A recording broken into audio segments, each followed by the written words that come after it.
돈과 행복이 철학. 돈이 얼마나 있어야 행복할까? 행복이란 무엇일까? 사전에는 생활에서 기쁨과 만족감을 느껴 흐뭇한 상태라고 되어 있다. 이러한 상태에 도달하기 위해서는 물질적 풍요, 정신적 안정감, 가족들과의 사랑, 원만한 대인관계 등의 요소들이 만족할 만큼 충족되어야 할 것이다. 그러나 현실에서의 정답은 없다. 만족의 크기는 너무나 주관적이기 때문이다. 세상의 모든 사람은 어쩌면 서로가 서로를 부러워하며 살아가고 있는지도 모른다. 자신이 가지지 못한 것을 가진 상대를 부러워하지만 결국 자신이 가진 것이 가장 가치 있다는 것을 모른 채로 말이다. 삶이 불행한 것은 남들과 비교하거나 지나친 욕심을 부리기 때문이다. 다른 사람들의 지위와 부, 권력을 부러워하면서 널 자신을 자책하기에 불행하다고 생각한다. 가난한 사람은 부자를, 부자는 더 많은 돈을 가진 사람을, 권력을 가진 사람은 더 큰 권력을 가진 사람을 부러워한다. 이처럼 행복은 개념이 모호하고 주관적이어서 행복은 이런 것이다 하고 정의를 내리기가 어렵다. 결국 행복이란 마음먹기에 달려있는 것이고 자신이 생각하는 행복을 추구하기 위해 노력하는 과정이 중요한 것이다. 행복은 인류 역사의 시작과 함께 사람들에게 최고의 관심사였다. 최고의 가치였기에 사람들은 행복의 본질을 찾고자 많은 노력을 기울여 왔다. 고대 그리스 철학의 본류인 스토아 학파는 마음의 동요를 완전히 제거해 어떤 간섭과 고통을 받지 않는 무정념의 상태를 행복이라고 정의했고, 공리주의자 벤담은 사회적 공리를 중요시하면서 최대 다수, 최대 행복을 역설했다. 동양에서는 행복을 피움으로 풀이했다. 노자는 행복하려면 있는 그대로 모양을 짓는 물처럼 인위적으로 몸부림치지 말고 완벽을 추구하지 말 것을 강조했다. 이렇듯 동서양의 철학은 공통적으로 물질적 풍요보다는 마음의 평화에서 이상적인 행복의 개념을 찾고 있음을 알 수 있다. 다음은 고대 그리스 시대 세계를 지배한 정복자 알렉산더 대왕과 세상을 미천하게 살아가던 철학자 디오게네스의 일화이다. 알렉산더가 세상을 정복한 뒤 소문으로만 듣던 현자 디오게네스를 찾아 갔다. 그때 디오게네스는 자신의 오두막에서 햇빛을 쬐며 휴식을 즐기고 있었다. 알렉산더가 말했다. 난 천하를 정복한 알렉산더 대왕이다. 디오게네스여, 원하는 것이 있으면 무엇이든 말하라. 들어줄 테니까. 디오게네스는 이렇게 답했다. 아, 그러신가요? 그러면 저 햇빛이 가려지지 않도록 비켜서 주시지요. 알렉산더는 제국의 대왕답게 이렇게 응수했다. 만약 내가 정복자가 되지 않았다면 디오게네스와 같은 사람이 되고 싶었을 것이다. 이후 두 사람은 같은 날 죽었다. 그리고 두 사람은 조성으로 가던 중에 강가에서 마주쳤다. 알렉산더 대왕이 먼저 이렇게 인사했다. 아, 당신 다시 만났군. 정복자인 나와 노예인 당신 말이야. 디오게네스가 대답했다. 아, 그렇군요. 다시 만났군요. 정복자 디오게네스와 노예 알렉산더가 말입니다. 당신은 정복을 향한 욕망의 노예 알렉산더이고 난 속세의 모든 열정과 욕망을 정복한 정복자죠. 이러한 이상론과는 달리 현실은 경제적 풍요를 가장 중요한 요소로 생각하고 있는 것 같다. 어떤 사람이 돈을 얼마나 가지고 있으면 행복할까? 라는 질문을 던졌더니 다다익선, 즉 많으면 많을수록 좋다는 답변이 가장 많았다고 했다. 특히 국민소득이 낮은 나라일수록 이런 경향이 더욱 강한 편이다. 한 설문조사에 따르면 우리나라 사람들이 생각하는 중산층의 요건 내지 행복해지기 위한 조건은 첫째도, 둘째도, 셋째도, 그리고 넷째도 모두가 경제력에 관한 것으로 나타났다. 즉 35평 이상의 아파트와 2000cc급 성년차를 소유하고 있어야 하며 은행 잔고가 수억 원에 달하고 또 1년에 최소한 한 번 이상 해외여행을 할 수 있어야 한다는 것이다. 이에 반해 서구 선진국 사람들의 중산적 요건은 페어플레이 정신을 가지고 살고 정기적으로 토론과 대화를 나눌 수 있는 모임이 있고 최소한 자신이 좋아하는 악기 하나는 다룰 줄 알거나 요리를 잘하는 음식이 있으면 행복하다고 여긴다고 한다. 그런데 갈수록 돈이란 살아가는데 커다란 불편이 없을 정도만 있으면 이상적이며 여기에 주변을 도와줄 수 있는 정도의 여유 자금을 지니며 검상첨화라고 생각하는 사람들이 늘어나고 있다. 이들의 행복과는 주변에 선한 영향력을 많이 끼치는 것이다. 이와 함께 자네들에게 너무 많은 재산을 물려주는 것이 결코 자네들에게도 바람직하지 않다는 생각이 갈수록 힘을 얻고 있다. 이는 그들이 삶의 여정이라는 건축물을 차곡차곡 쌓아가는데 너무 많은 재산은 어쩌면 걸림돌이 될 수 있기 때문이다. 물려받은 재산이 없는 사람은 최선을 다해 스스로 삶의 길을 개척해 나가려고 노력할 것이다. 반면 물려받은 재산이 많으면 그냥 그 재산을 가지고 편안히 살 궁리를 하기 쉽기 때문에 뭔가 이루어 나간다는 성취감을 느낄 수가 없다. 사실 우리를 행복하게 하는 일들은 주변의 지천으로 널려있다. 그러나 우리는 이를 잘 인식하지 못하거나 대수롭지 않게 여기며 살아가고 있다. 그 하나하나는 매우 작아 보이기 때문이다. 아니 그보다도 우리의 욕심이 지나치게 크기 때문이다. 우리는 작은 행복 대신 커다란 행운을 찾아 헤매고 있다. 그래서 자칫하면 찰나의 행운을 찾기 위해 수많은 행복을 짓밟는다. 많은 사람들이 이미 행복이 넘쳐나는데도 그것을 알지 못한 채 지금보다 나은 삶을 찾는다면서 없을지도 모르는 행운을 뒤쫓으며 살아가고 있는 건 아닐까. 사람들은 풀밭에서 네일클로버를 찾으려고 애쓰지만 지천에 널려있는 세일클로버에게는 눈길을 주지 않는다. 그런데 이렇게 우리 주변에서 흔하게 만날 수 있는 세일클로버의 꽃말이 행복이고 우리가 수많은 세일클로버를 짓밟으면서 찾아 헤매는 네일클로버의 꽃말은 행운이다.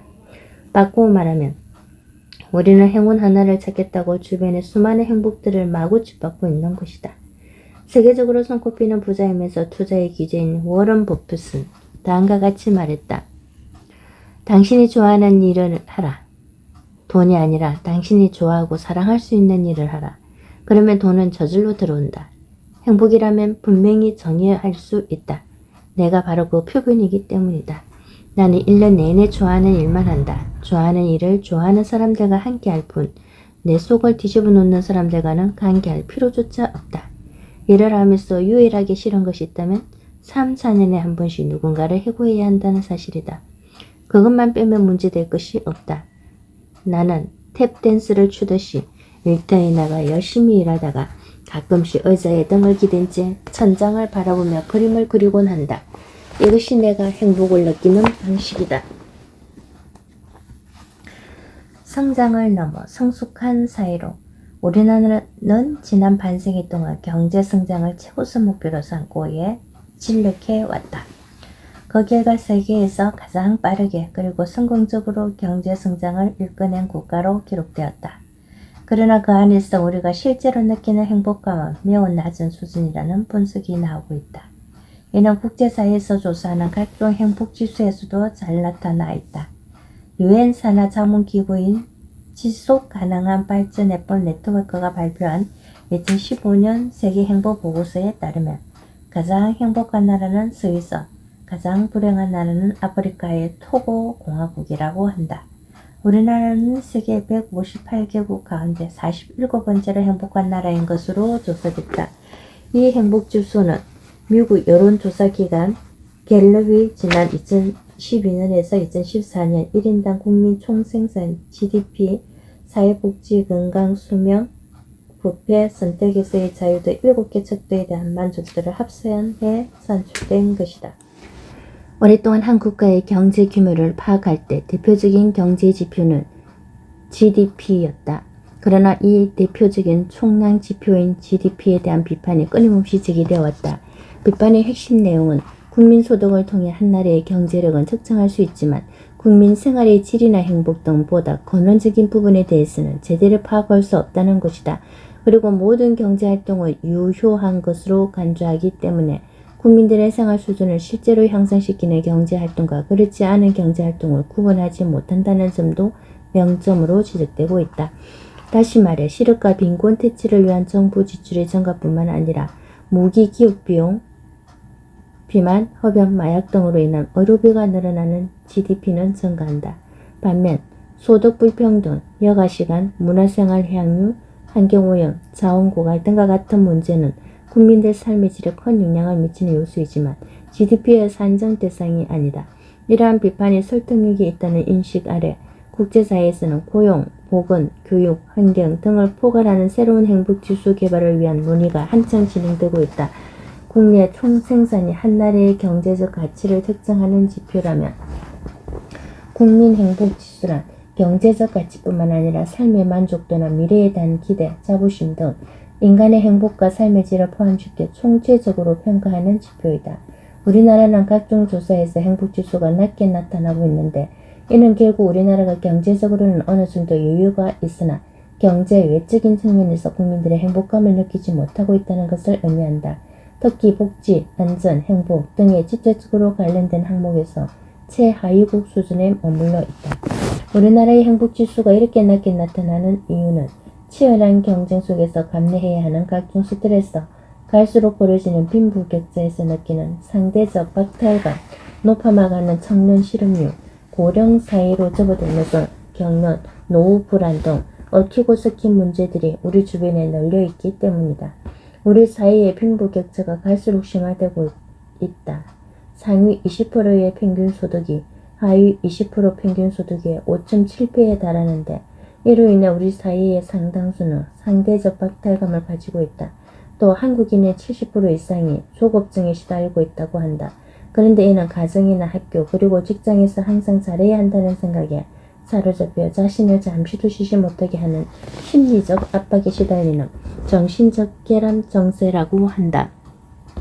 우리나라는 한 해 자살률이 인구 10만 명당 33.3명으로 OECD 평균 12명의 3배에 달하고 특히 노인의 경우 자살률이 10만 명당 80.3명으로 세계 최고라고 한다.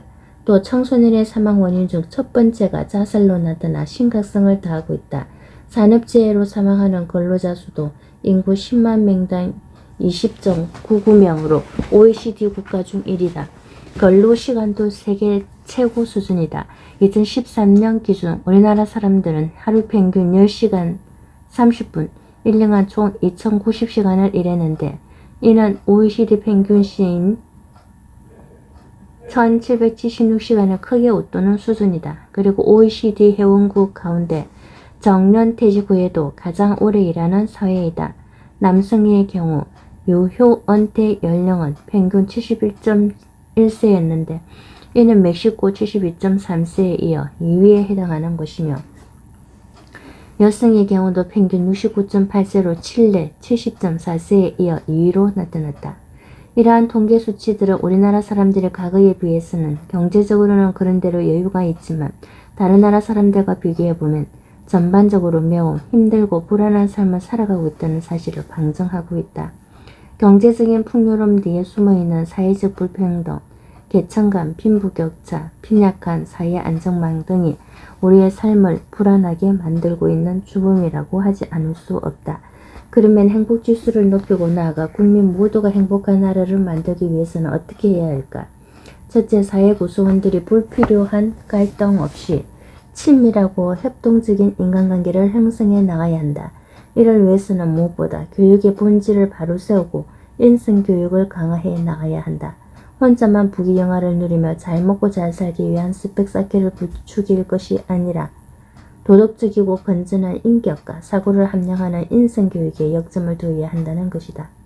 그리고 우리의 삶이 좀 더 자유롭고 풍요로워지도록 창의력과 문화적 감수성을 키워주는 방향으로 교육의 내용과 방법을 바꾸어 나가야 한다.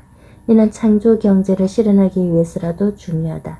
이와 함께 우리 경제 사이에 신뢰 인프라를 확고히 구축해 나가는 것도 중요한 과제이다. 둘째, 중산층을 육성해야 한다. 중산층이 부실하여 양극화 현상을 보일 경우 사회적 갈등이 심화된다. 이는 중간에서 중재하고 의견을 조율할 중간 입장이 줄어들기 때문이다. 또한 중산층의 삶이 팍팍해져 소비가 위축된다면 전체 경기가 부진해지고 조세 수입도 떨어져 재정 건전성도 부실해진다. 따라서 경제 사회의 안정적이고 지속 가능한 발전을 위해서는 두터운 중산적 학부가 필수적이다. 이를 위해서는 질 좋은 일자리를 꾸준히 창출해 나가면서 선민 물가의 안정에도 만전을 기해야 한다.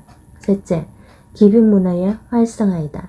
기부는 남을 위해서 베풀 수 있는 최고의 사랑이며 조건 없는 사랑의 표현이다. 아무리 적은 기부금이라도 그 값어치는 결코 작지 않다. 또 기부는 꼭 돈으로만 가능한 것은 아니다. 자신의 지식, 경험이나 갖고 있는 재능을 나눠도 된다. 나아가 시간을 나눌 수도 있고 시선을 나눌 수도 있고 생각을 나눌 수도 있고 마음을 나눌 수도 있다. 넷째, 문화생활의 향유이다. 21세기는 문화의 시대라고 한다. 문화적인 가치나 토양이 사회발전이나 경제 성장을 가능하게 하는 기반이 되고 있다. 이는 문화적인 가치나 토양이 인간의 삶을 풍성하고 행복하게 해줄 뿐만 아니라 사회발전을 가능하게 하는 기반이 된다는 것이다.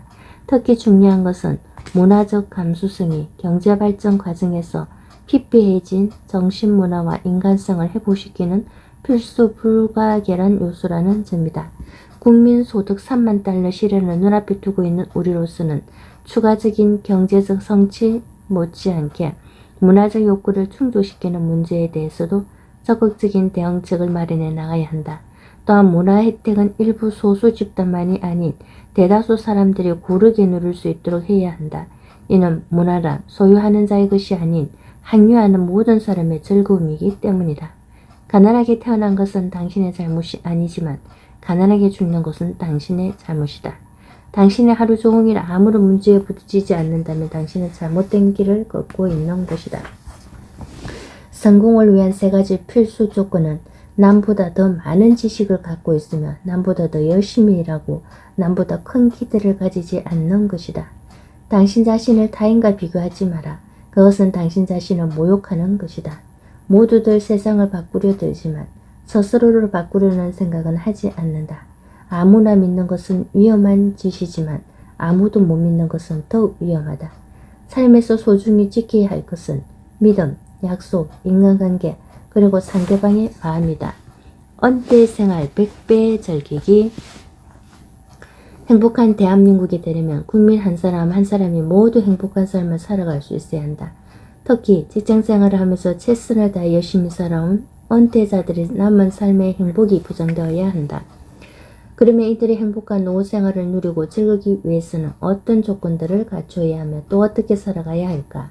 첫째, 무엇보다 건강이 가장 중요하다.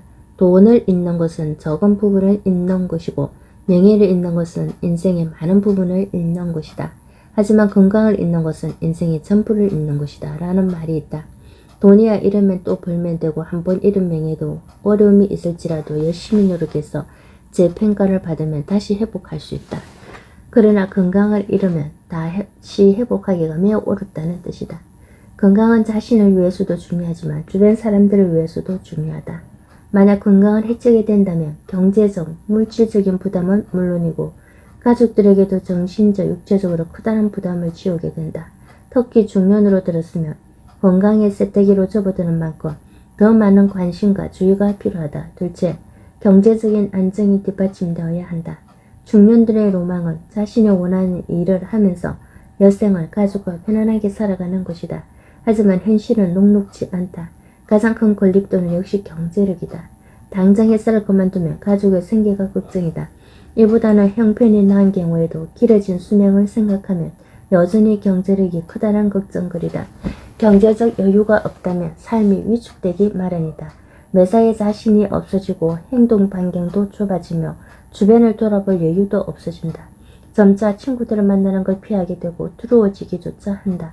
이러한 경제력은 나이가 들어갈수록 더 큰 위력을 발휘한다. 실제로는 돈 쓸 일이 그렇게 많지 않은데도 왠지 돈이 부족하다고 생각하면 불안해진다.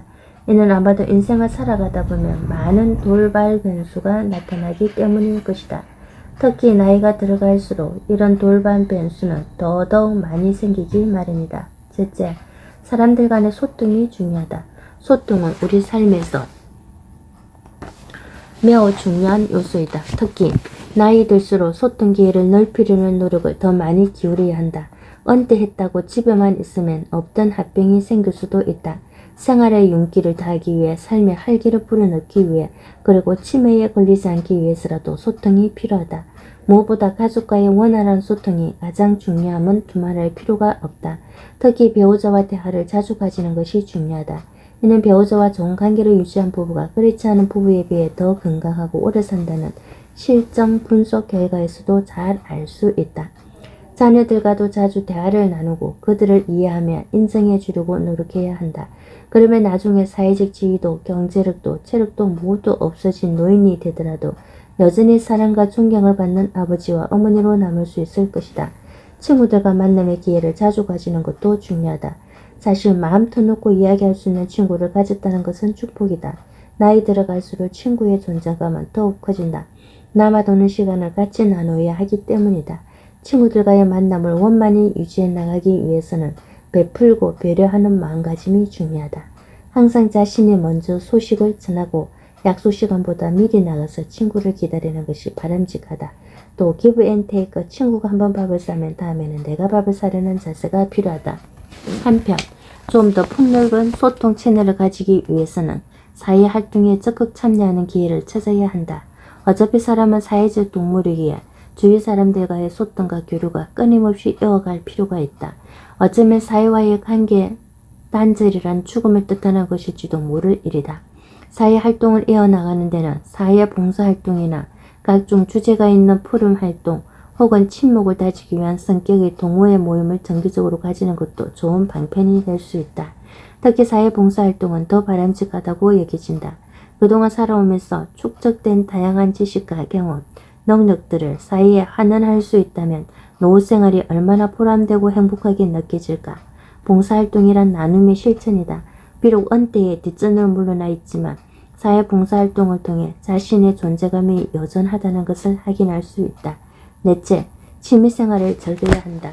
언때 후 여유 시간이 많아지면서 이를 어떻게 알차게 보낼 것인지 하는 문제가 새로운 고민거리로 등장한다. 그래서 취미생활을 시작하는 것이 좋다. 취미활동을 통해 자신의 휴식과 건강은 물론 새로운 이들과 만나는 즐거움도 찾을 수 있고 젊은 시절 시간이 없어 못했던 것에 도전해 볼 수도 있다. 또 사람이 먹고 사는 일에만 매달려 지내다 보면 강팍해질 가능성이 크다. 이러한 우리를 완화해 주는 것이 바로 취미생활이다. 팍팍한 현대사회를 살아가는 우리들에게 취미생활은 가뭄의 단비처럼 지친 몸과 마음에 활력을 불어넣어주는 존재이다. 삶을 풍성하게 해준다. 또 사람과의 관계성을 좋게 하는 촉매자의 역할도 한다. 난생 처음 만난 사람이더라도 취미가 같으면 금방 서먹서먹한 분위기가 가시고 친숙함을 느끼게 된다. 취미생활로는 무엇을 해야 할까? 자신의 개성과 취향, 건강과 경제적인 여건을 고려해서 결정해야 한다. 특히 경제적으로 부담이 된다면 그 취미활동은 오래 지속되기가 어렵다. 따라서 되도록 돈이 덜 들어가는 취미활동이면 좋다. 나이가 들어갈수록 음악과 영화 감상은 좋은 취미활동이 된다. 음악은 사람의 감정을 순화시켜주고 자신의 감정을 대변해주기도 하며 다양한 분위기를 연출해주기도 한다. 영화를 통해서는 여러가지 다양한 삶의 스토리를 간접적으로 체험할 수가 있어 좋다. 우리가 가보지 못한 지구 저편 다른 세상의 모습을 볼 수도 있고 또 우리가 살아보지 못한 시대로의 시간여행을 할 수도 있다.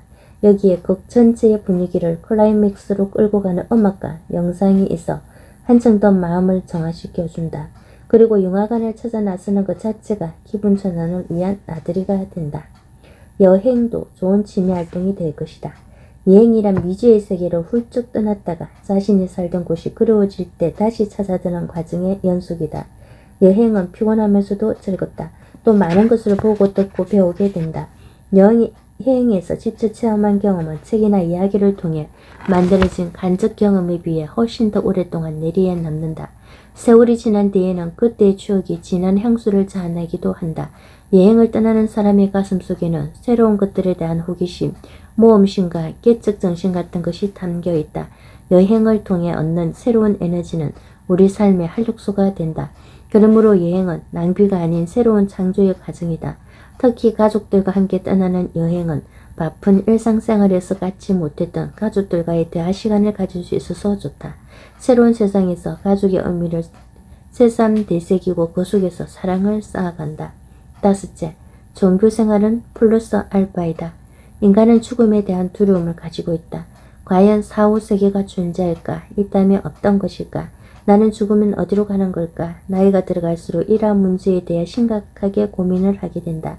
이제 자기 눈앞에 닥친 현실적인 문제가 되었기 때문이다. 인간이 사후세계를 인정하면 삶이 변화된다. 삶이 계속 이어진다는 걸 안다면 보다 멀리 내다보고 보다 더 사랑과 자비심으로 모든 것을 대할 수 있다. 이것이 종교의 본래 목적이다.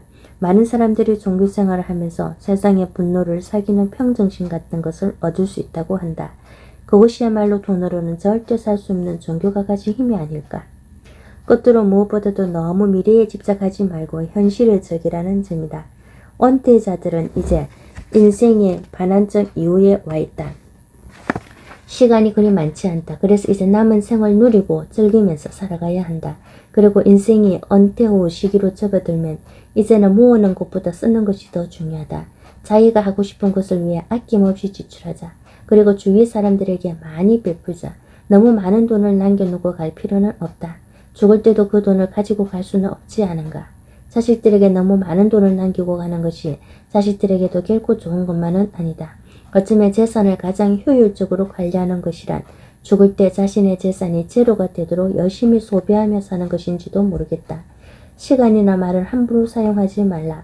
둘 다 다시는 주워 담을 수 없다. 인생은 경주가 아니라 고길의 한 걸음 한 걸음을 음미하는 여행이다. 어제는 역사이고 내일은 환상이며 그리고 오늘은 선물이다. 그렇기에 우리는 현재를 선물이라고 말한다.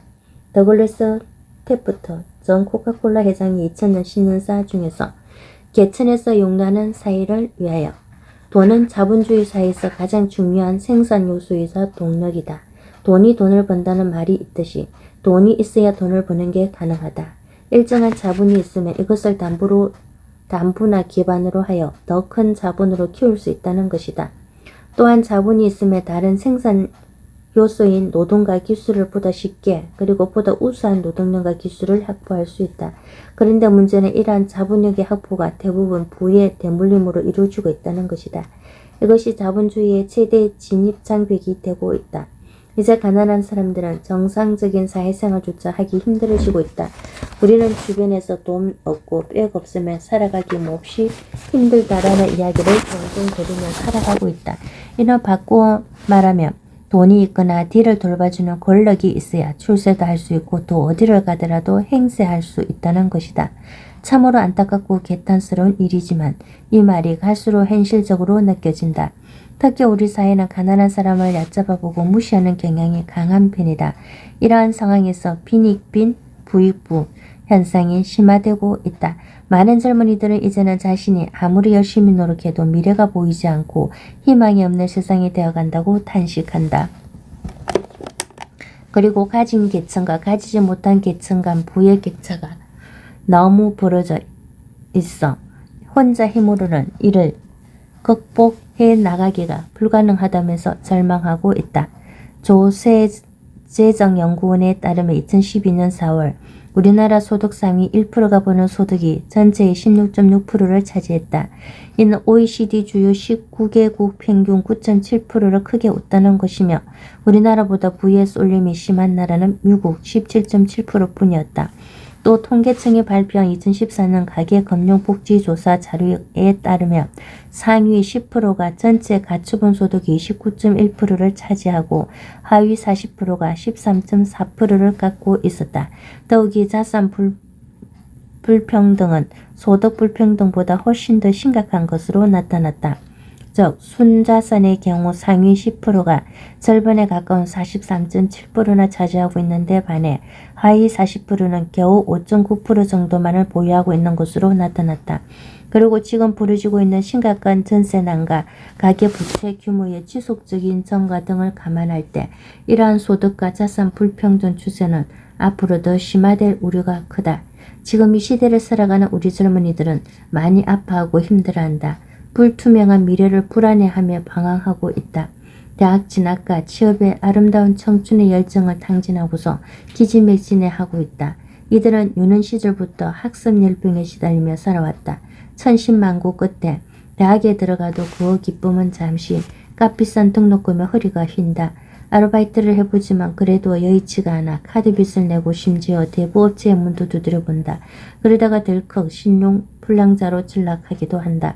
이런 힘든 고비를 넘기고 졸업을 해도 고난은 끝이 없다. 취업은 대학 진학보다 더 어렵다. 그야말로 하늘의 별따기다. 우리 주변에는 어딜 가나 취업 재수생이 넘쳐난다. 시작을 못해 힘든 세월을 보내다 보면 비정규직도 그저 고마울 뿐이다. 그러나 비정규직은 말 그대로 정규직이 아니어서 언제 잘릴지 늘 불안하기만 하다. 유행이 정규직이 된 젊은이도 불안하기는 마찬가지이다. 치열한 경쟁에서 살아남기 위해 밤샘 건물을 밥 먹듯이 한다. 빠듯한 월급으로는 저축은커녕 하루하루 살아가기에도 벅차다.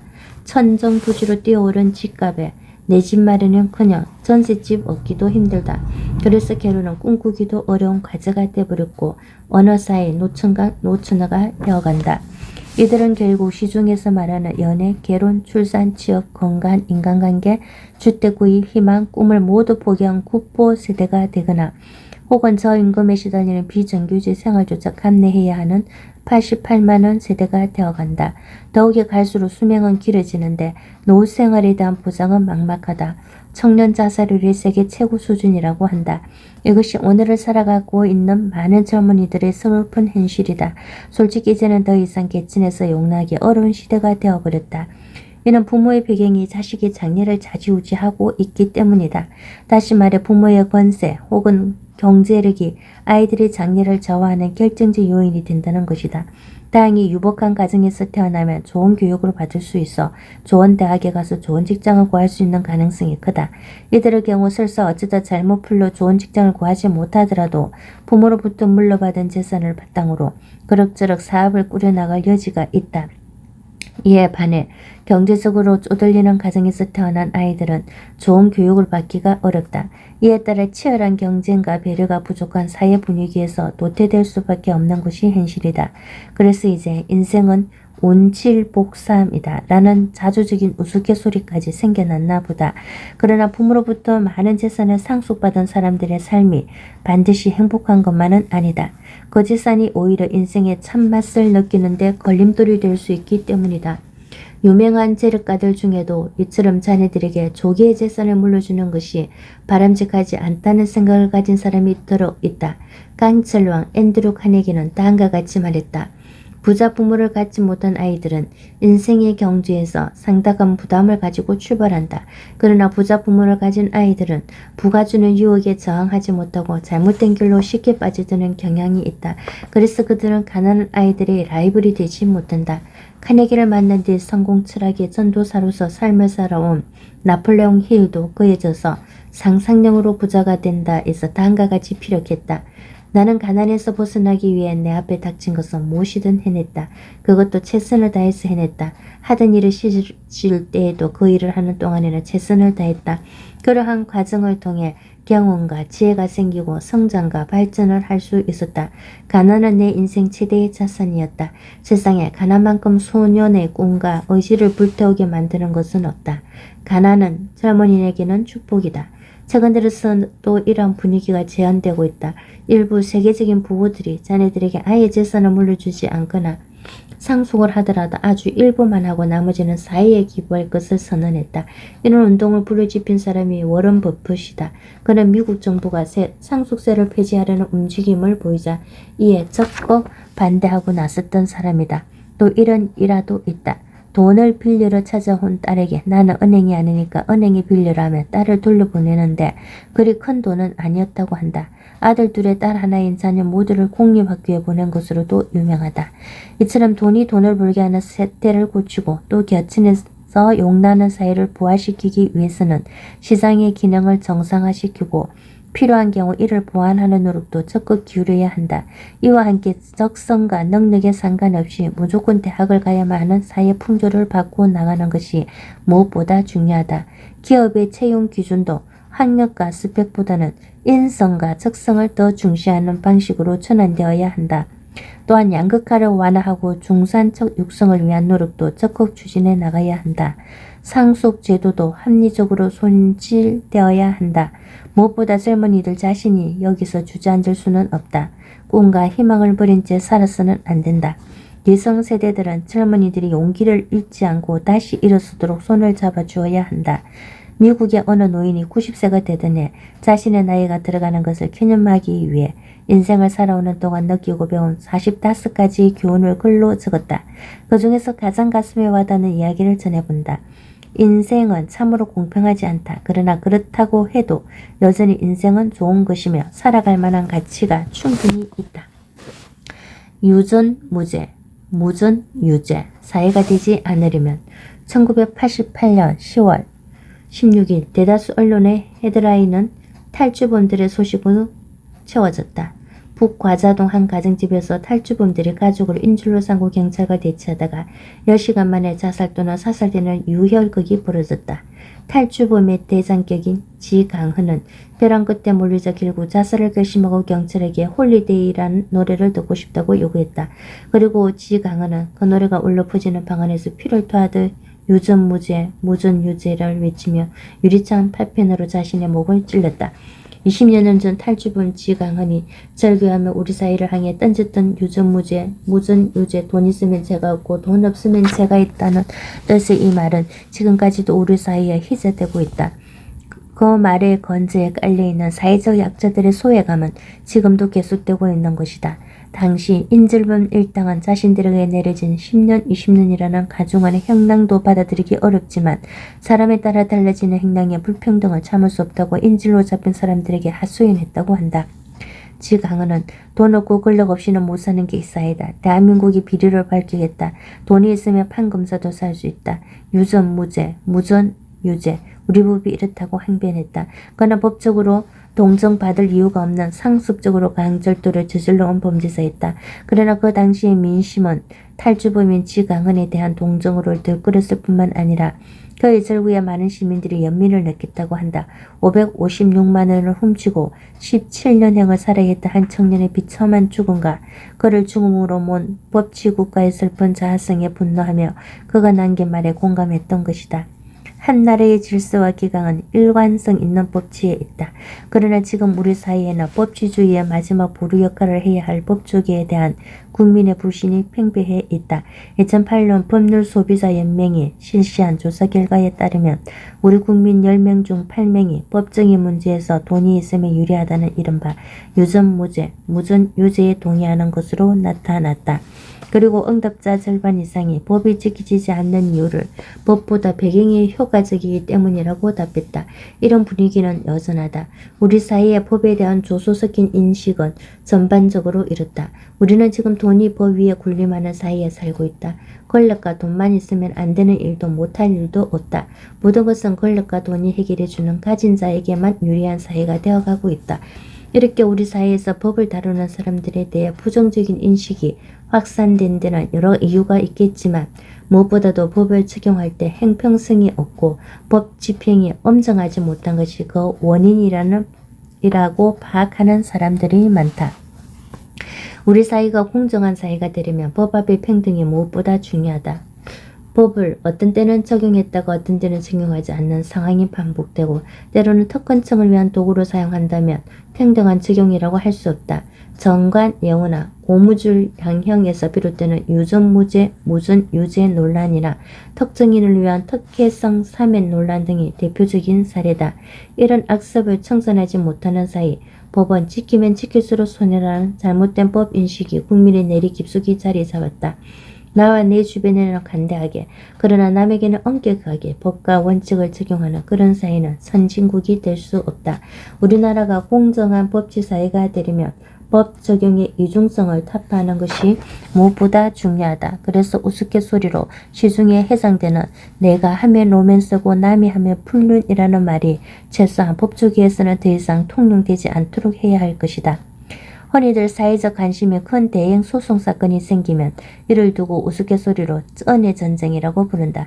이는 재판 당사자 중 누가 더 많은 돈을 지불하고 더 영향력 있는 변호사를 고용했느냐에 따라 재판 결과가 달라진다는 뜻에서 생긴 말이다. 그런데 영향력 있는 변호사란 자질이 월등한 사람이기도 하겠지만 실제로는 현직을 떠난 지 얼마 안 되고 힘쓰는 자리에 있던 변호사라고 보는 것이 더 정확할 것이다. 물론 인지상정인지라 법조계에서도 정관예우가 있을 수 있다. 그러나 법과 정의를 떼어놓는 봐주기식의 정관예우는 법조계는 물론 우리 사회 전체에 대한 불신을 초래한다는 점을 다시 한번 되새겨야 한다. 변호사 수임료가 비싼 것도 문제이다. 일반 서민들은 소송에서 지면 막대한 소송 비용 부담으로 인해 알거지가 되기 십상이다. 설령 이긴다고 해도 배상금의 대부분을 변호사가 성공부수금이라는 명목으로 가져가다 보니 남는 게 없다. 상처뿐이 영광이라는 말이 바로 이를 두고 생긴 것이다. 검찰의 수사 관행도 문제다. 표적 수사나 신상틀 기식 수사, 그리고 별건 수사 관행 등이 지향되어야 한다. 별건 수사란 검찰이 본래 수사하고자 했던 사건에 대한 혐의가 풀리면 수사를 중단해야 함에도 이 건과 관계없는 일을 덜쳐내서 성과를 올리려는 수사 관행을 말한다. 그동안 검찰은 무리한 수사로 국민의 기본권을 침해하고 간혹 피의자를 죽음으로까지 몰아넣는 경우도 없지 않았기에 많은 비판을 받아왔다. 정치 검찰이란 낙인도 찍혀 있다. 표적, 편파 주사 등의 논란도 일으켰다. 이와 같은 형태를 시정하고 견제하는 방안이 한시바삐 마련되어야 한다. 이와 함께 변호사 단체에 대한 계획도 뒤따라야 한다. 정관 예우 관행을 뿌리 뽑는 것이 그 중에서도 가장 중요한 핵심 과제이다. 그동안 정관 예우를 근본적으로 차단하지 못했던 것은 우리나라 법조계를 이루고 있는 판사, 검사, 변호사는 모두 한 뿌리인 사법고시 출신이고 판사 및 검사는 언제든지 사임하더라도 변호사라는 안정되고 선망의 대상인 일터가 기다리고 있다는 제도적인 문제점에 기한하고 있다. 법률 시장 개발 논의가 본격화되어야 하고 사법개혁이 중단 없이 지속적으로 실효성 있게 추진되어야 하는 이유도 이런 배경 아래 있다고 할 것이다. 사법개혁의 필요성은 모든 국민들이 절실하게 느끼고 있다.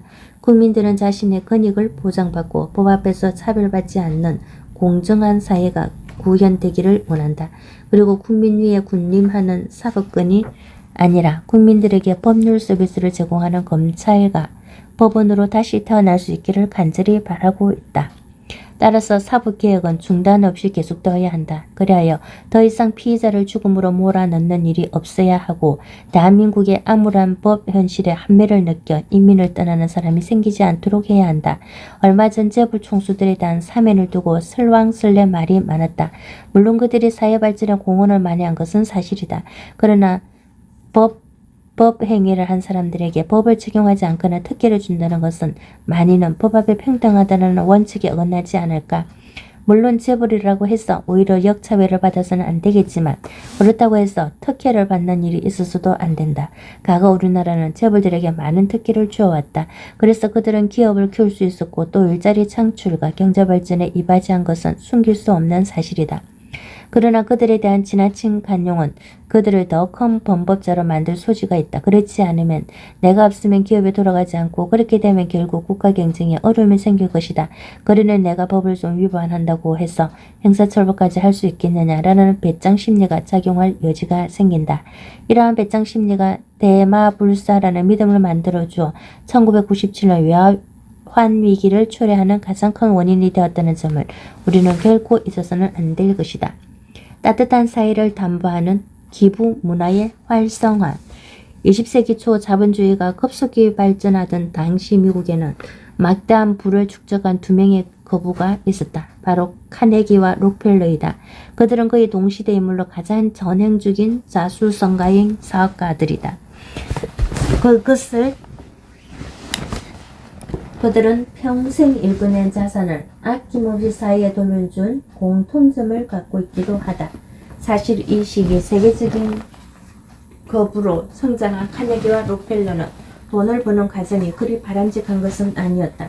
그들은 자신의 사업을 성장시키기 위해 경쟁업체를 가차없이 짓밟았으며 노동자들을 핍박했다. 또 철강과 석유 분야뿐만 아니라 손대는 사람마다 독과점을 통해 부당한 이득을 취했다. 당신은 아직까지 기업의 사회적 책임이 나 부의 사회 한연 등에 대한 고민이 시작되지 않은 때 있다. 돈을 버는 것은 개인의 능력 문제라는 생각이 팽배해 있던 시기였다. 그러기에 그 누구도 자신이 쌓아 올린 돈을 헐어 사회적 자선 사업에 힘을 기울일 생각을 하지 않았다. 이러한 시기에 카네기는 시대를 앞서가는 놀라운 결단을 내렸다. 그는 66세가 되던 해 평생 이렇게 해놓은 철강 사업을 청산하고 전 재산을 들여 자선 사업에 뛰어들었다. 원래 그는 35세를 기준으로 전반기는 돈을 벌고 후반기는 그 돈으로 자선 사업을 하는 것이 인생 목표였다고 한다. 그는 당초 예상했던 시기보다는 많이 늦었지만 나머지 인생을 자선 사업에 투신하기로 결심했다. 그것은 자신이 거부가 되도록 도와준 사이에 대한 책임을 느끼나마 실천하려는 각오로부터 시작되었다. 그 누구도 자본가의 사회적 책임을 말하지 않던 시기에 카네기는 이를 몸소 실천한 것이다. 록펠러는 이러한 카네기와는 사뭇 달랐다. 그는 오랫동안 법망을 피해 사업을 확장할 궁리에 골몰했고 사회적 평판도 나쁜 상황이었다. 그러던 어느 날 등반 높은 어느 목사가 록펠러에게 그의 재산을 자선 사업에 유용하게 사용하도록 권유했다. 이를 기꺼이 받아들인 록펠러는 당장 자신의 이름을 딴 자선단체 록펠러 재단을 설립한 뒤 교육과 의학, 문화 부분 등의 자선 사업을 벌였다.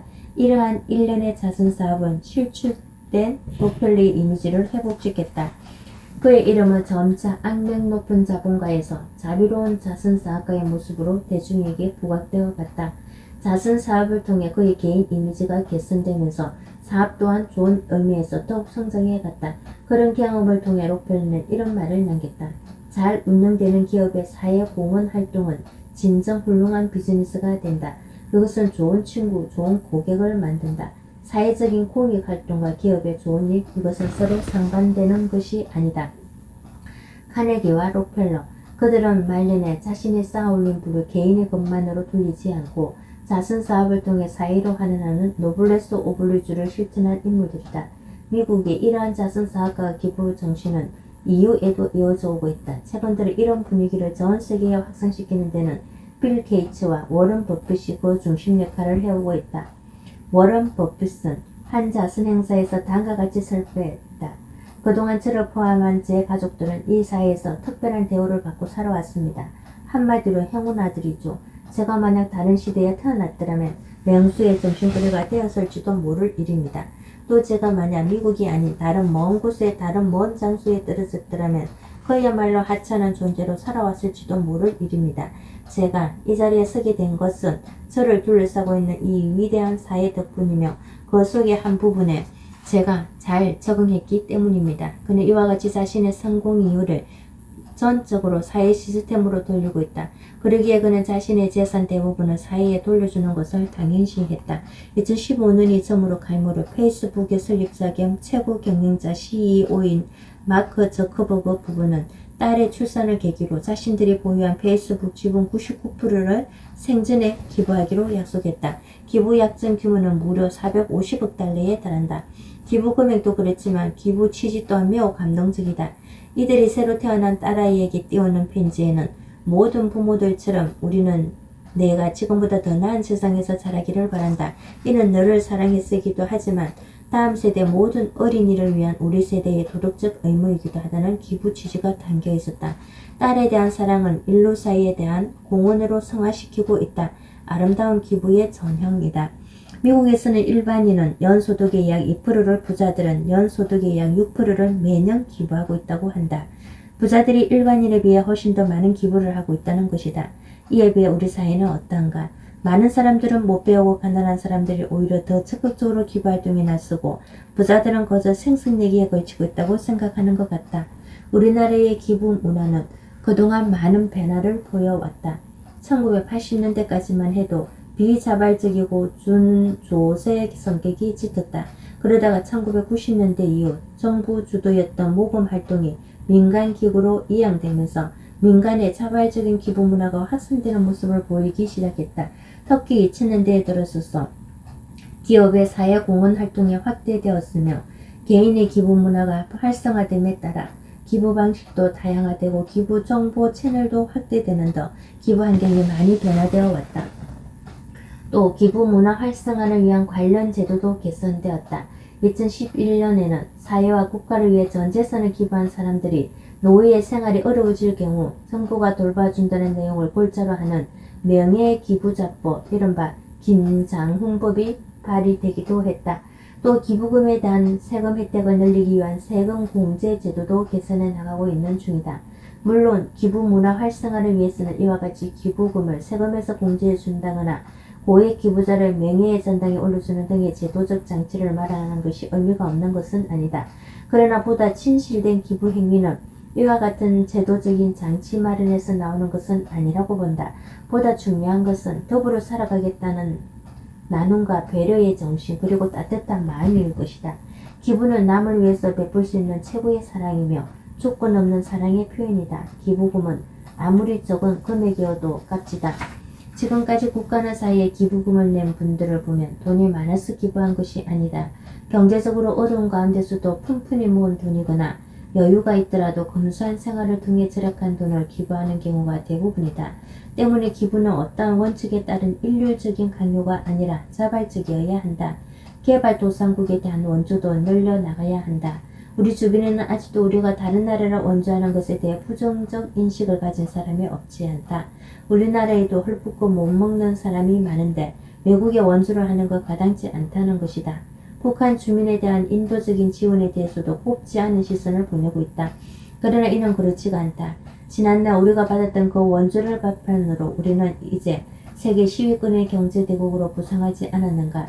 과거 우리가 받았던 그 사랑과 은혜에 보답하기 위해서라도 이제는 이를 돌려줘야 한다. 더욱이 원조란 반드시 공짜로 주는 것만은 아니다. 원조는 장기적인 투자이기도 하다. 우리가 원조를 하는 나라와의 무역을 확대할 수도 있고 자원 협력 정진을 기할 수도 있다.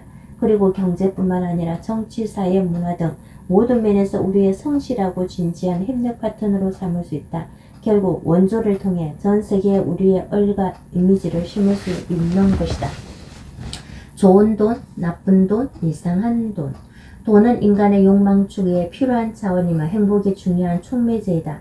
어느 hin이는 가난은 수치가 아니다. 그렇다고 가난을 명예로 생각하지는 말라는 말을 남기기도 했다. 이처럼 돈은 우리가 살아가는 데 없어서는 안 될 중요한 것이다. 그런데 돈은 여러 가지 얼굴을 하고 있다. 특히 상반된 이중적인 모습을 가지고 있다. 돈은 사람을 울게도 하고 웃기도 한다. 심지어는 사람을 살리기도 하고 죽이기도 한다. 돈을 얼마나 버는지 그리고 얼마나 자유롭게 쓰는지도 중요하지만 돈을 어떻게 벌고 또 어떻게 사용하는지가 더욱 중요하다. 돈을 벌고 쓰는 방법에 따라 좋은 돈이 되기도 하고 나쁜 돈이 되기도 하며 또 이상한 돈이 되기도 한다. 좋은 돈이란 돈을 벌거나 지출하는 과정이 정당할 뿐만 아니라 결과적으로도 자신과 사이에 선한 영향력을 크게 행사하는 돈을 뜻한다. 즉 성실한 노력을 통해서 또는 생산적 투자 활동을 통해서 창출한 돈이나 이를 자신뿐만 아니라 사회의 행복을 지키기 위해 활용하는 돈이 좋은 돈인 것이다. 이에 반해 나쁜 돈이란 돈을 벌거나 지출하는 과정에 부정이나 불법적인 요소가 개입되거나 또는 결과적으로 자신과 사이에 악영향을 끼치는 돈이다. 이것의 전형적인 유형은 검은 뒷거래를 통해 생성, 유통되는 돈이다. 한편 이상한 돈이란 나쁜 돈만큼 부정하고 불법한 것은 아니지만 돈을 모은 방식이나 지출 과정 그리고 결과가 모두 바람직하지 않은 돈을 뜻한다. 이러한 돈은 정당하게 수고하여 만들어지는 것이 아니어서 쓰는 것도 해프기 마련이다. 소위 눈먼돈과 공돈이 이에 해당한다. 먼저 돈을 어떻게 벌어야 할 것인지에 대해 생각해보자. 우리 옛말에 개같이 벌어 정성처럼 쓰라는 속담이 있다. 제 몸은 아무리 천하게 낮추어 일하더라도 거기에서 번 돈으로 보람있게 살면 된다는 말이다. 이는 돈을 잘 사용하기만 하면 그 돈은 어떻게 벌었는지는 별 문제가 안 된다는 뜻을 내포하고 있기도 하다. 그래서 부자들의 돈을 빼앗아 가난한 사람들에게 나눠주는 어이적 로빈 후드나 홍길동의 이야기를 통쾌하게 여기는 것이다. 그러나 이는 잘못된 관념이다. 아무리 좋은 곳에 돈을 사용하더라도 그것이 부정한 방법에 의해 만들어진 돈이라면 그 정당성을 인정받을 수 없다. 돈은 인간의 가장 원초적인 본능인 욕심을 자극하기 때문에 자신이 감당할 수 있는 범위를 넘어서는 돈이 생기면 판단력이 흐려진다. 나아가 더 많이 벌고 싶은 욕심에 주변의 무리한 투자 유혹에 쉽게 빠져들면서 투자 실패 확률이 높아지는 것이다. 문제는 정상적이지 않은 방법으로 쉽게 돈을 버는데 한번 맛들이면 그 다음부터는 힘들게 노력해서 벌기보다는 같은 방법으로 쉽게 돈을 벌려고 한다는 데 있다. 그래서 많은 사람들이 재산을 탕진하는 데 그치지 않고 범죄의 유혹에 빠져들기도 하는 것이다. 이처럼 정당성이 없는 돈으로 부자가 된 사람은 존경을 받을 수 없다. 섹스피어는 베니스의 상인에서 고리 대금업자인 사일록을 매우 탐욕스럽고도 해롭스러운 인간으로 표현했다. 우리나라 재벌들이 국민들로부터 썩 좋은 평가를 받지 못하는 이유도 이들 중 적지 않은 재벌들이 정당한 방법으로 돈을 벌었다고 생각하지 않기 때문이다. 저 나쁜 돈으로 재벌이 되었다고 보는 것이다. 나쁜 돈의 유형은 다양하다. 검은 뒷거래나 부동산 투기를 통해 벌이들인 돈이 여기에 속한다. 검은 돈은 전형적인 나쁜 돈이다. 마약과 도박, 매험, 뇌물로 공여되는 돈 등이 그 예이다. 그리고 열심히 땀 흘려 번 돈은 정당성이 있고 보람도 있지만 부동산 투기와 같은 불법적이거나 비정상적인 방식으로 번 돈은 주변 사람들을 허탈하게 만든다. 부동산 투기는 한마디로 우리 경제 사회를 병들게 하는 암적인 존재이며 나라를 망치는 망국병이다. 부동산 투기의 폐해를 좀 더 구체적으로 알아보자. 첫째, 경제를 위축시키고 물가 불안 요인이 된다. 생산적인 부분에 투자되어야 할 돈이 땅에 묵혀버리면 기업 생산활동에 필요한 돈은 그만큼 줄어들고 생산활동이 위축된다. 둘째, 부동산 가격, 특히 집값을 상승시켜 서민들이 부담을 가중시킨다. 만약 건설업자가 투기로 인해 비싸진 땅값을 지불하고 아파트를 짓는다면 이는 그 아파트 분양 원가의 중요한 상승 요인이 된다. 그리고 그 피해는 고스란히 서민들에게 돌아가고 만다. 셋째, 부동산 투기로 불로소득을 챙기는 사람들이 많다. 성실하게 일해서 돈 버는 사람들이 일할 의욕을 상실하고 사회에 대한 불만이 쌓인다. 이는 사회의 건강성을 해치는 요인이 된다. 게다가 부동산 거품이 꺼지면 그 충격은 더욱 커진다. 거품 상태의 부동산 가격을 기준으로 대출해줬던 돈들이 거품이 꺼지면서 한순간에 사라지고 수많은 부실 채권들이 양산됨으로써 금융 또한 덩달아 부실해진다. 결국 경제 전체를 위축시키는 것이다. 노동력 착취로 돈을 버는 악덕기업주의 돈도 나쁜 돈의 범주에 들어간다. 얼마 전부터 우리 사이에 열정페이라는 신조어가 등장했다. 취업을 희망하는 젊은이들에게 일할 기회를 준다는 구실로 최저 시급에도 못 미치는 저임금으로 심지어는 무급으로 고용하는 관행을 비꼬아 말하는 것이다. 어려운 취업 현실을 빌미로 청년들의 열정을 이용하여 노동력을 착취하는 형태는 결코 있어서는 안 될 일이다. 그러면 돈을 어떻게 벌어야 좋은 돈이 되는 것일까? 개인의 이익뿐만 아니라 국가 경제 전체에 도움이 되며 생산적이면서도 윤리적인 방법으로 버는 돈이어야 한다. 자본주의 사회에서 시장 경제를 주도해 나가는 핵심 경제 주체는 기업이다. 그러므로 특히 기업은 더욱 좋은 돈을 벌 수 있도록 노력해야 할 것이다. 기업 가치를 높이는 가장 중요한 경제 활동은 투자 행위이다. 투자란 이익을 얻으려고 어떤 일이나 사업에 자본을 대거나 시간과 정성을 쏟는 것을 뜻한다. 기업이 공장을 새로 짓고 새로운 기계를 사들여 더 좋은 물건을 만들려는 활동이 투자다. 정부가 국민 경제에 필요한 도로나 철도, 항구 같은 사회 간접 자본에 예산을 투입하는 것도 투자이다. 투자가 늘어나면 경기가 회복되고 고용이 늘어나면 자연히 가계 소득도 늘어난다. 또 경기 회복으로 조세 수입이 늘어나 재정 건전성에도 기여하게 된다. 특히 외국인 투자는 일자리뿐만 아니라 선진국 기술을 배울 수 있는 효과도 덤으로 얻을 수 있다. 한마디로 투자는 경제의 선순환 구조를 가능하게 한다. 우리 주변에는 일하고 싶어도 직장을 구하지 못한 사람들이 많다. 특히 청년 실업이 심각하다.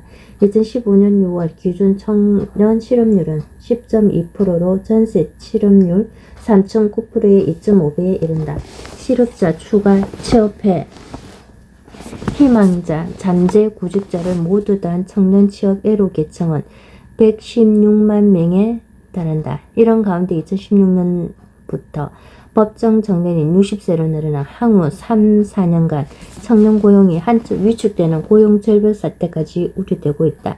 청년층의 고용 절벽 현상을 완화하기 위해서라도 기업의 투자 활동은 활성화되어야 한다. 투자의 한 종류로서 엔젤 투자가 있다. 개인들이 돈을 모아 창업하는 벤처기업에 필요한 자금을 대고 주식으로 그 대가를 받는 투자 형태를 말한다. 기업을 창업하는 사람들 입장에서는 천사 같은 투자라고 해서 붙여진 이름이다. 한편 이렇게 투자하는 사람을 엔젤 투자자라고 한다. 통상 여러 명의 돈을 모아 투자하는 투자 클럽의 형태를 띈다. 투자한 기업이 성공적으로 성장하여 기업 가치가 올라가면 수십 배 이상 이득을 얻을 수 있는 반면 실패할 경우에는 투자액의 대부분을 잃는다. 자금 지원뿐만 아니라 창업 단계의 기업에서 기업에게 사업의 노하우까지 지원해주는 중요한 역할을 하고 있다. 20세기 후반부터 들어서면서 기업 윤리가 주요한 기업 경쟁력으로 대두되었다. 그 결과 윤리 경영의 중요성이 크게 부각되고 있다. 윤리 경영이란 회사 경영 및 기업 활동에 기업 윤리를 최우선 가치로 생각하며 투명하고 공정하면서도 합리적인 업무 수행을 추구하는 경영 정신이다. 이 극대화가 기업의 궁극적인 목적이지만 기업의 사회적 책임도 중요하다는 의식과 함께 경영 성과가 아무리 좋아도 기업 윤리 의식에 대한 사회적 신뢰를 잃으면 결국 기업이 문을 닫을 수밖에 없다는 현실적인 요구를 바탕으로 한다. 미국의 저명한 비즈니스 잡지 포춘이 선정한 500대 기업의 95% 이상이 윤리 경영을 도입하고 있다는 조사 결과도 있다. 이런 세계적인 추세를 반영하듯 우리 기업들 중에서도 윤리 경영 전담 부서를 설치하고 윤리 경영 교육을 실시하는 등 윤리 경영에 관심을 가지는 기업이 늘어나고 있다. 사회적 기업도 이런 분류에 속한다. 취약계층에게 사회 서비스 또는 일자리를 제공하여 생활의 기반을 마련해주고 아울러 지역 주민들에게 삶의 질을 높여줄 목적으로 영업활동을 수행하는 기업을 말한다. 이 점에서 이윤 추구를 목적으로 하는 일반 영리기업과는 차별화된다. 이처럼 사회적 기업은 취약계층의 일자리 및 사회 서비스 제공 등의 사회적 목적 추구, 발생한 수익의 사회적 목적 재투자, 민주적인 의사결정 구조, 구비 등을 주요 특징으로 하고 있다. 한편 이상한 돈은 불로소득과 공돈이 대표적인 예이다. 불로소득이란 말 그대로 노동을 하지 않고 얻는 수익이다. 정려, 상속 등도 이 범주에 속한다. 로또 등 복권이나 경마에 당첨되어 생긴 돈, 뇌물수수 등으로 생긴 돈도 불로소득이라 할 수 있다. 열심히 일해서 자동차와 집을 사고 저축하고 결혼하는 등 노동의 대가로 뭔가가 주어지는 것이 건전한 자본주의다. 일하지 않고도 평생 호의호식하는 사람들이 많아지면 열심히 일해서 정당하게 돈 버는 대다수 근로자는 근로 의욕이 떨어지기 마련이다. 결국 경제 사회 전체가 불신받고 자본주의 체제마저 불안정해진다. 주변에 로또로 수십억 원의 당첨금을 받았는데 몇 년이 채 되지 않아 그 많던 돈을 다 날리고 사기범이 되었다거나 심한 경우 목숨마저 이런 이야기를 종종 듣는다. 이것이야말로 공자가 제자 자공에게 일러준 과유불급, 즉 지나친 것은 모자란만 못하다는 말이 딱 들어맞는 경우이다. 거리서 신화에 미다스의 손에 대한 이야기가 있다. 매우 탐욕스러웠다던 미다스 왕은 엄청난 재산을 가지고 있었음에도 더 많은 부귀를 원했다. 그래서 그는 술의 신 디오니소스에게 손에 닿는 모든 것을 황금으로 변하게 해달라고 간청했다. 술에 취한 상태에서 디오니소스는 소원을 들어주었고 미다스는 정원수, 조각물, 가구 할 것 없이 닥치는 데는 황금으로 만들었다. 그러나 예기치 않은 문제가 발생했다. 만지기만 하면 황금이 되니 도대체 음식을 먹을 수 없었던 것이다. 상심한 그는 무시고 자기 딸을 알았다가 기겁을 했다. 사랑하는 딸이 금덩어리가 되었기 때문이다. 미다스는 디오니소스를 찾아가 다시 원래 상태로 되돌려 달라고 애걸 했고 디오니소스는 미다스가 진심으로 후회하고 있다는 걸 알고 강의에서 탐욕의 때를 씻어버리라고 일러주었다. 이로써 미다스는 원래의 미다스로 돌아갈 수 있었다. 이처럼 지나친 탐욕은 화를 부른다. 오늘날 미다스는 탐욕, 과욕을 미다스의 손은 돈 버는 재주라는 뜻으로 쓰인다. 좋은 돈, 나쁜 돈, 이상한 돈. 돈을 버는 방법에 대해서는 모든 사람들이 골몰하지만 막상 이렇게 벌어들인 돈을 어떻게 써야 하는지에 대해서는 그리 큰 고민을 하지 않는 경향이 있다. 영국의 철학자 프랜시스 베이컨은 돈은 가장 좋은 하인이며 가장 나쁜 주인이다라고 말했다. 또 이런 말도 있다. 인생을 사는 것이 중요한 것이 아니라 바르게 사는 것이 중요하다. 그리고 돈을 버는 건 기술이지만 돈을 쓰는 건 예술이다. 이런 이야기들은 모두 돈을 어떻게 버느냐보다 어떻게 사용하느냐가 더 중요하다는 점을 강조하고 있다. 이러한 옛 해인들의 말씀처럼 돈을 버는 데는 차원과 등급이 있다. 가장 고차원적으로 돈 써는 방법은 바로 대가를 바라지 않고 사랑으로 어려운 사람을 도와주는 기부 행위이다. 기부 행위는 사람을 명예롭게 하고 인간으로서의 자긍심을 갖게 해준다. 이러한 기부 행위는 어려운 상황에 놓인 사람들을 위기에서 구하기도 하고 심지어 사람의 목숨을 구하기도 한다. 비참한 현실을 살아가는 아프리카 원주민들을 위해 현장으로 달려가 일생을 바친 수발주 박사, 오랜 내전으로 폐허가 된 수단의 톤즈에서 의술을 배운 이태석 신부여사, 그리고 기아와 영양실조로 고통받고 목숨을 잃기까지 하는 아프리카인 어린이들을 위해 따뜻한 성금을 보내는 이들도 있다. 최근 우리나라의 통일사업에 활용하라며 자산의 전 재산 2천억 원을 기부한 기업인도 있었다. 이처럼 기부는 남을 위해서 베풀 수 있는 최고의 사랑이며 조금 없는 사랑의 표현이다. 옛날 어느 마을에 부자가 있었다. 그는 지독한 구두쇠로 소문이 나 사람들 사이에서 평판이 아주 좋지 않았다. 하루는 부자가 마을의 햇님을 찾아가 물었다. 내가 죽은 뒤 전 재산을 불쌍한 이웃에게 나눠주겠다고 약속했는데 왜 사람들은 아직도 나를 구두쇠라고 하나요? 혜니는 부자에게 뜬금없이 돼지와 젖소 이야기를 들려주었다. 어느 날 돼지가 젖소를 찾아와 이렇게 하소연했다. 너는 고작 우유만 주는데도 사람들의 귀여움을 받고 나는 내 목숨을 바쳐 고기를 주고 맛있는 요리가 되어주는데도 사람들이 왜 나를 좋아하지 않는 거지? 젖소는 잠시 생각에 잠겼다가 이렇게 대답했다. 글쎄, 아마 나는 비록 작은 것이라도 살아있는 동안 해주고 너는 크지만 죽은 뒤에 해주기 때문일 거야. 기업의 문화지원 사업인 매체나 활동도 일종의 기부 행위이다. 매체나 활동에는 아무런 전제 조건 없이 문화예술단체에 재정 지원을 하는 것을 말한다.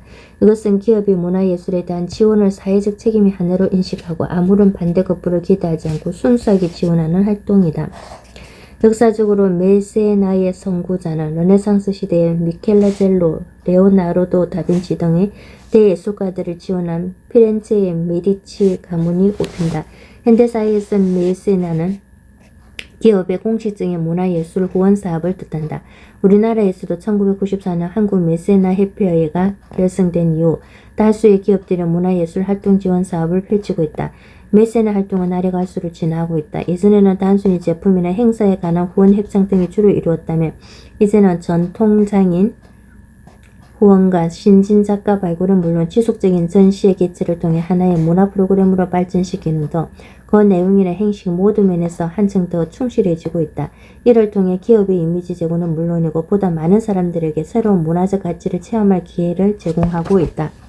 또한 많은 문화예술인들이 성장하는 밑거름으로 활용되고 있다.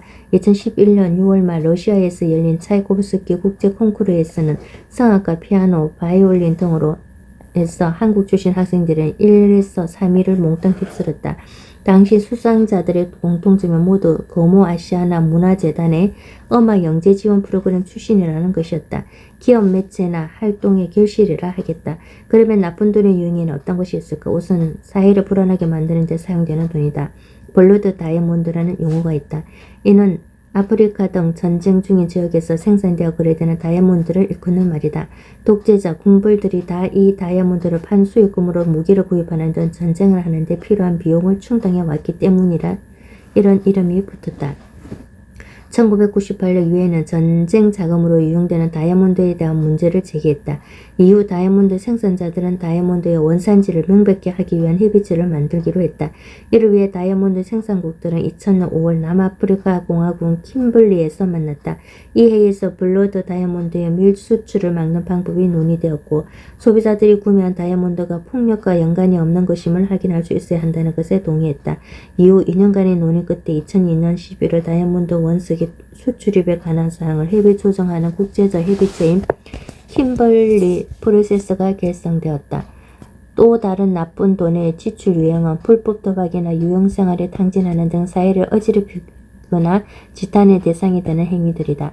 우리는 지금도 도박으로 재산을 탕진하고 이를 비관해 목숨을 끊었다는 보도와 로또로 대박을 받았던 사람이 얼마 후 알거지가 되거나 피살되는 소식들을 종종 접하고 있다. 또 내 돈 내가 쓰는데 무슨 상관이 있냐는 식의 지나친 가소비 행위도 심심찮게 일어나 무리를 일으키고 있다.